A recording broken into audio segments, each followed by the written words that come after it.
The Nikon Z50 Mark II setup menu may seem like a miscellaneous collection of random settings, but there are a lot of important things in there that you need to get set up before you start using this camera. So that's what this video is going to do. It's going to take you through all of the important settings in the setup and network menus. This video is from my Nikon Z52 tutorial course. There's 19 videos in there, almost 4 hours of video that take you through using this camera, every menu setting, all of the different functions. You'll find that at photocourses.link/Z50II. You can use the code TUBE20 for 20% off. So without any further delay, here is the setup and network menus for the Nikon Z50II. We're going to start in the setup menu. So press the menu button, go down to that little wrench icon, and now you're in the camera setup. And the first item you're going to see there is Format Memory Card. Remember, we mentioned in the camera orientation that you're going to need to format your memory card before the first time you use it with that camera, and then periodically after that. So this is where you are going to do that. And just follow the prompts in this submenu after you have backed up everything on that card. In language, you can choose your language for the menus and displays. In time zone and date, you can set the time zone that you're located in, the date and time, and the format that you want for the month, day, and year. At the bottom of the list has daylight savings time, but I'd recommend setting this first. So set this to on if you're currently observing daylight savings time, which is the summer months in the United States. Then you can set your time zone with the up-down pad. And note that the UTC number won't necessarily match if you're currently in daylight savings time, but you can use the geographic areas as a reference for which time zone you're in. And then you can set the current date and time. And remember that this can be automatically pulled using the SnapBridge app if you have the app connection set up. And just note that also those hours are in the 24-hour format, not the 12-hour AM/PM format. And then in date format, choose the format that you'd like for the year, month, and day, how that's displayed. There are quite a few options for your monitor and viewfinder brightness and color balance. So let's start with monitor brightness. I like to leave this at 0. You can turn it up if you're in bright light and you need to see the screen better, or if there's a glare, and then you can turn it down if you're in dark environments and you don't need it all the way bright. 0 is just a good starting point, a starting compromise to be able to both see the display easily and conserve your battery. The higher that display brightness is, the faster it's going to eat away at your battery. For the viewfinder brightness, I like to set this at auto. As you're looking through the viewfinder, it's going to automatically adjust the brightness depending on the ambient light conditions. If you don't like auto, you can set a manual brightness from -3 to +3. And then you'll see options for the monitor and viewfinder color balance. You can adjust the temperature and tint of the picture you see in your monitor and viewfinder. If, for example, you find that warmer tones are easier to look at, so you can warm that up here. And note that that is only going to affect what you see in the displays. Your actual image won't have those corrections, so it'll look different. I just like to keep both of these off for more accurate renditions of how my image is going to come out. Finder display size has 2 options, standard and small. If you're looking through the viewfinder and you struggle to see the entire composition at once, like you're having to move your eye all around to see the whole frame, you can set it to small, and that's going to make that image a little bit smaller, which may be easier to see the entire composition at once. The limit monitor mode selection is a great one to look at, where you can set the choices that you want available when you press that monitor mode button. And if you need a reminder of what all of the different modes are for the monitor selection, you can find that in the text for this video. But as an example, I like using the viewfinder for photography, but I prefer looking at the monitor for playback and going through the menus. This means that I would never only use the viewfinder, and so I have that deselected as an option when I'm toggling through those monitor modes, so I just skip over that one. Auto rotate info display is a good one to turn on for when you rotate that camera from a horizontal orientation to a vertical orientation. The symbology will also rotate with the camera to make it easier to read. The AF fine tuning options is a somewhat advanced feature that you might want to look into if you ever find that your lens consistently autofocuses soft. So it's not as sharp as you think it could be. Now, before you do that, make sure that you identify it is indeed the lens itself focusing and not that it's your own focus technique or your shutter speed is too slow. If you do identify that it's where the lens is focusing, you can read more detailed instructions about how to go through this process in the text for this video. In non-CPU lens data, you can input the focal length and maximum aperture of older lenses or lenses that don't communicate any of that information with your camera. And that can help with some exposure settings, and it's also recorded in the metadata that's attached to your images. So you can set which number that you want to give that lens, enter that lens's focal length, and its maximum aperture, which is the lowest or smallest f number. And you can store up to 20 lenses here, and then just go through and select that lens that you're using when it's on your camera. Save focus position, I think, is a good setting to set to on. When that is on, and you are using a compatible Nikon Z lens, your lens focus distance is going to be saved when you cycle the camera power. If this is off, and you turn that camera power off and then back on, your focus is going to be reset back to infinity rather than at the distance that that lens was at when you turned the camera off. So that's why I would recommend keeping this on so that focus distance is saved. Save zoom position for power zoom lenses. That does the same thing as the save focus position setting, but that's going to save the zoom setting that those power zoom lenses was at when the camera power was cycled. If you ever notice any dust spots on your sensor, instead of having to go through and try to remove all of those manually with whatever post-processing program that you're using, you can create a dust mask here. And the instructions for doing that are outlined in the text. There is a little bit of work involved, and you have to use the Nikon NX Studio software to do that. And just note that the mask that you will create here is only for the sensor itself, not necessarily your lenses. If you ever notice a dead pixel, which usually appears as a bright white spot, you can use pixel mapping to try to fix this. When you do that, ensure that the camera is not warm, it should be cold, like the first time you power it on for the day, and that you have a fresh battery. Start pixel mapping and don't touch the camera until it's complete. When it's complete, you'll want to turn the power back off. And this is only available when you have a compatible Nikkor lens attached to the camera. You can add comments of up to 36 characters to your photos in Image Comment.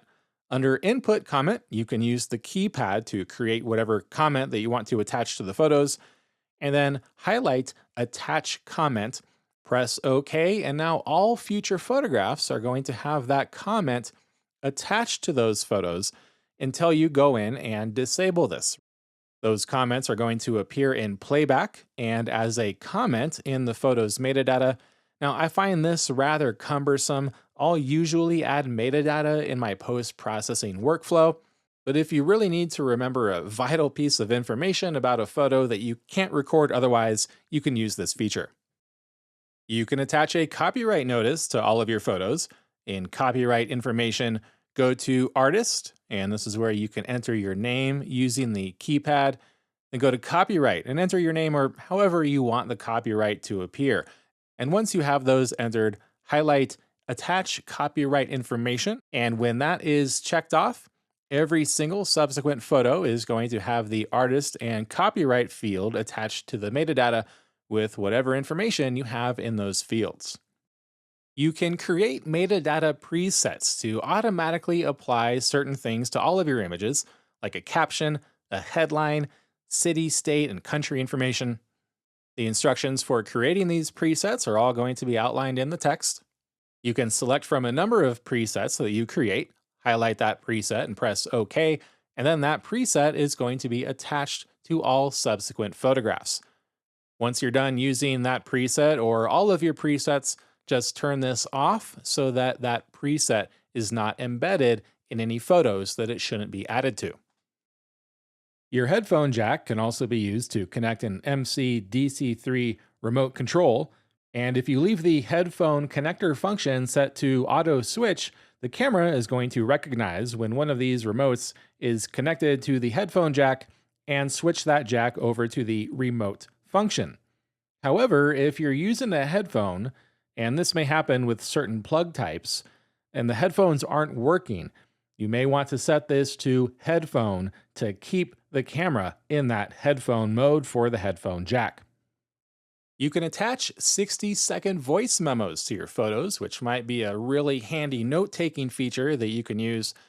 Under Control, you'll set whether or not the voice memo control that you program to your camera behaves as a press and hold button to record the memo, or a start-stop button when recording the memo. And then in audio playback, you'll set where that voice memo is sent to for playback along with the volume. Your camera can make a lot of sounds, so under Camera Sounds, you can set whether or not your beeps are on or off.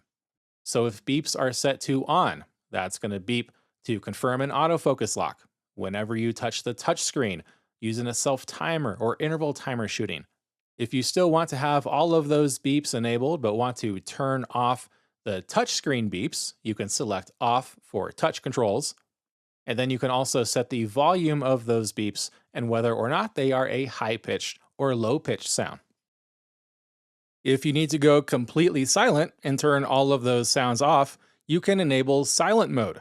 And when you choose on for silent mode, in addition to disabling or muting all of the artificial sounds, that's also going to enable the silent electronic shutter and disable your flash. Like I said, that's useful if you need to quickly be discreet.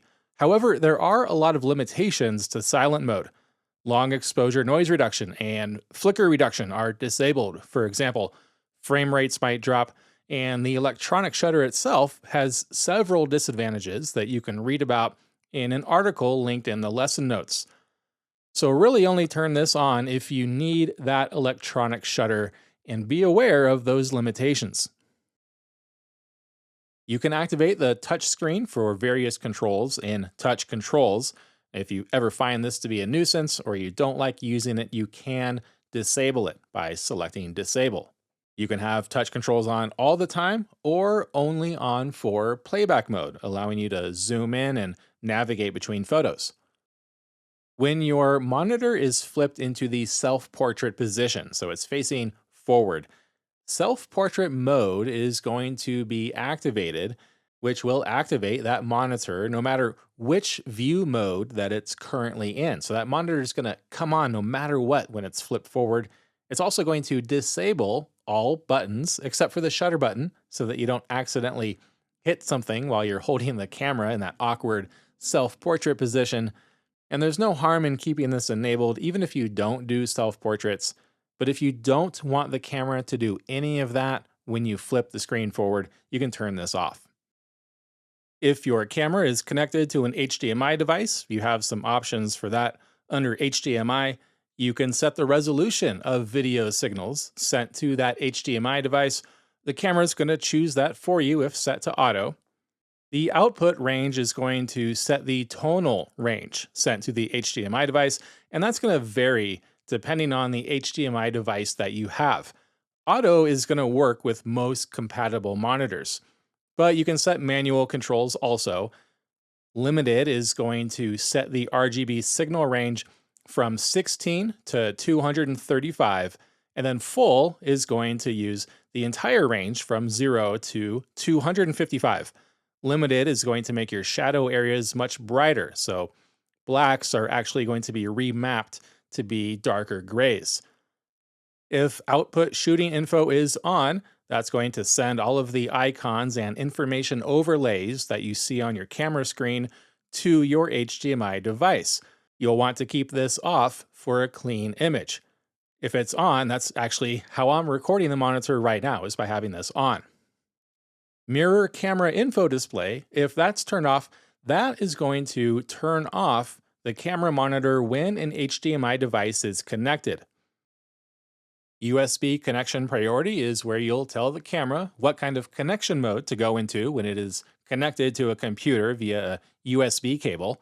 If it's set to upload, the monitor is going to stay off and it's just going to upload images, kind of like a memory card reader. If it's set to shooting, the monitor is going to stay on to enable tethered shooting if that's what you're doing.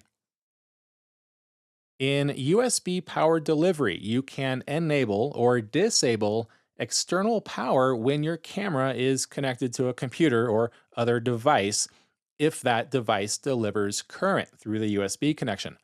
That delivery of current to supply power to your camera can interrupt data transfer. So if you ever find that data transfer becomes very, very slow or it stops, you'll want to disable this power delivery. The camera is always going to charge when it's turned off. It's just not going to be getting power when turned on and connected to a computer if this is disabled. If energy saving is enabled, the screen refresh rate is going to slow down. It's not going to be as smooth as it normally is 15 seconds before the camera enters standby mode. All you need to do to get that screen refresh rate back to normal is zoom a lens or activate any control, and that's going to reset it. There are some other limitations that you can read about in the text. I prefer to just enable this as another way of saving battery power. It's never really been a bother for me. Slot empty release lock is going to set whether or not the shutter can be released if there's no memory card in the camera.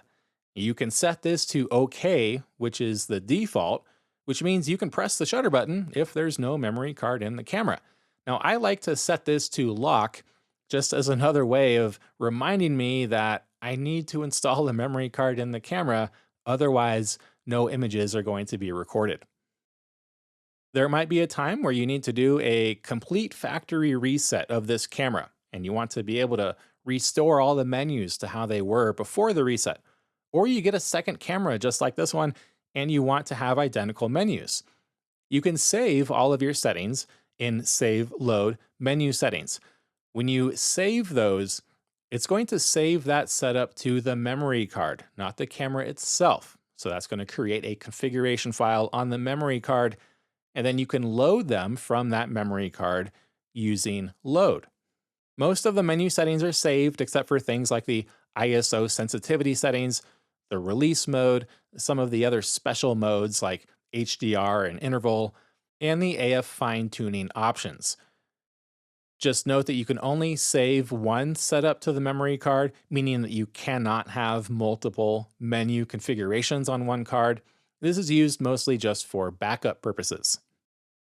Reset all settings is going to reset everything except for the language and time settings, and this may be useful as a troubleshooting method if you ever have problems with your camera, and you can use that previous option to back up those settings before you reset it.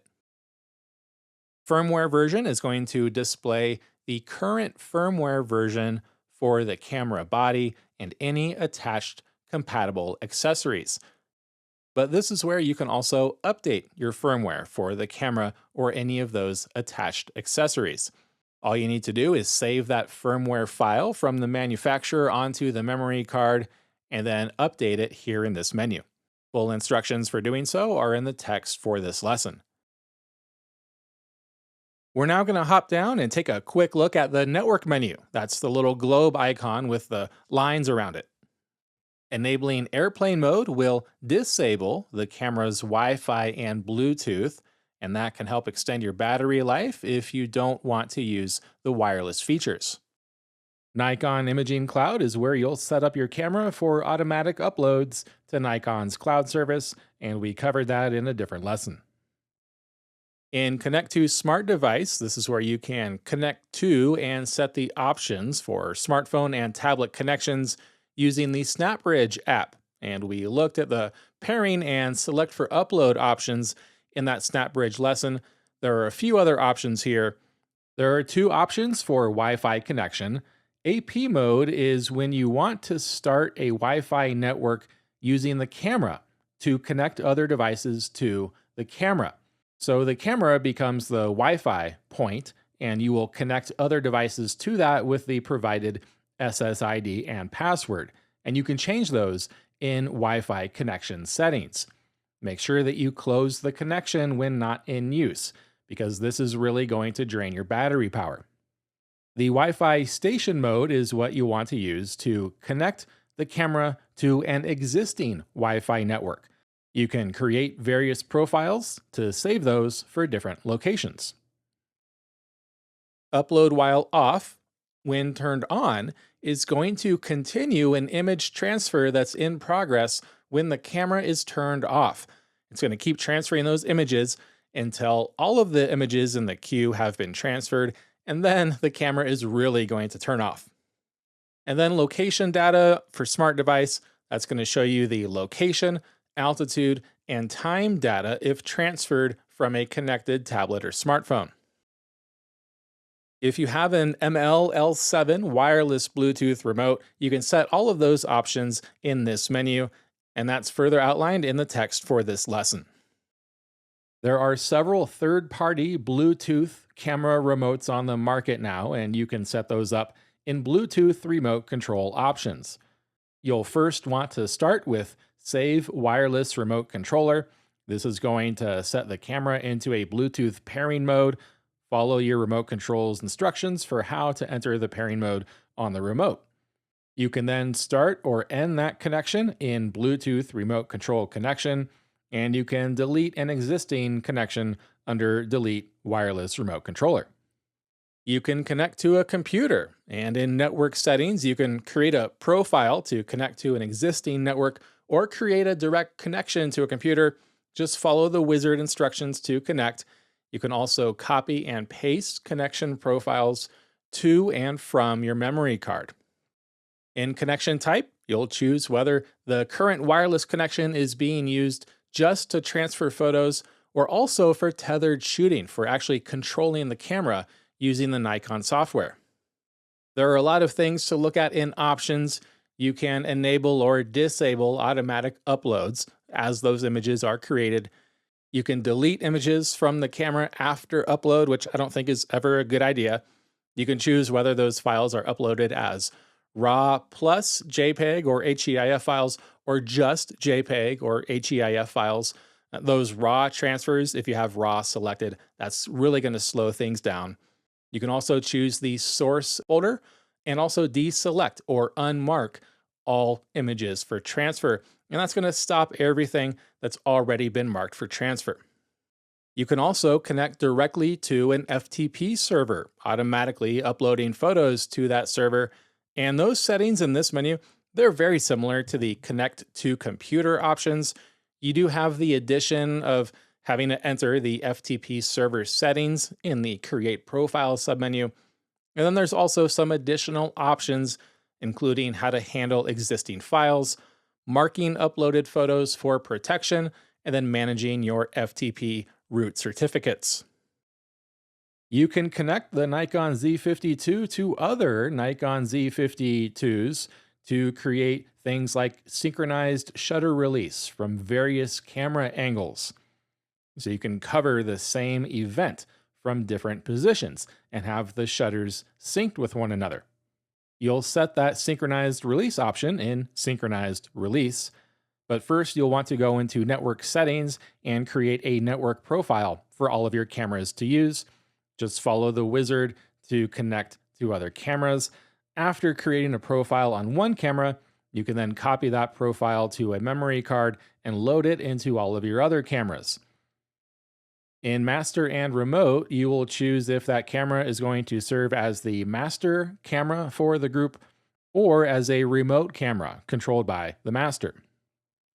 In Group Settings, you can administer a group of cameras, setting things like the display name for that camera, the group name, and then see the status of all of the cameras in the group. You can also load and save those group settings. Group name is where you will name the remote cameras in the group, and this option is only available if that camera is set to the remote function.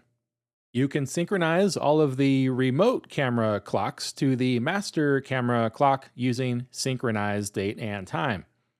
And then if you have the copyright information set in the master camera that you want to use, no matter what's set for the copyright information for all the remotes, those will be overridden if overwrite copyright info is enabled.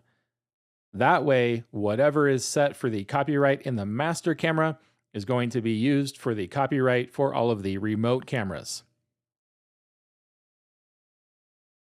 Atomos has some Bluetooth accessories that are used to connect and synchronize compatible devices for large productions so that all of your time codes amongst multiple cameras are synced to one another, and you can set up some of these options here. Connect is going to connect to a previously paired device. The first time you do that pairing, you'll do that in save pairing. So that's going to pair to these accessories, deletes the pairing, and then camera is where you will choose the camera name that is listed on the Bluetooth device. And once all of that is connected, in order to get full functionality, you'll need to enable the record time codes option in the video recording menu. The USB option is going to set which type of transfer protocol the camera should use when connected to a device using USB. The MTP PTP option is what Android devices use, so you'll want to set that if you're connected to a device using the Android operating system. iPhone, obviously, is what you'll want to choose if you're using a device using the iOS operating system. And then USB streaming is for streaming to a computer via a USB connection. When choosing a network to connect to, you can select whether or not you only see 2.4 gigahertz bands, 5 gigahertz bands, or both. Whichever option you choose here, those are the only networks you're going to see in the list. And then if you ever need to view your camera's MAC address, you can do that here. So those are all of the basic camera settings that you're going to want to set up and be familiar with before going any further. In the next lesson, we're going to set up our photo shooting menu so we can start creating some photos.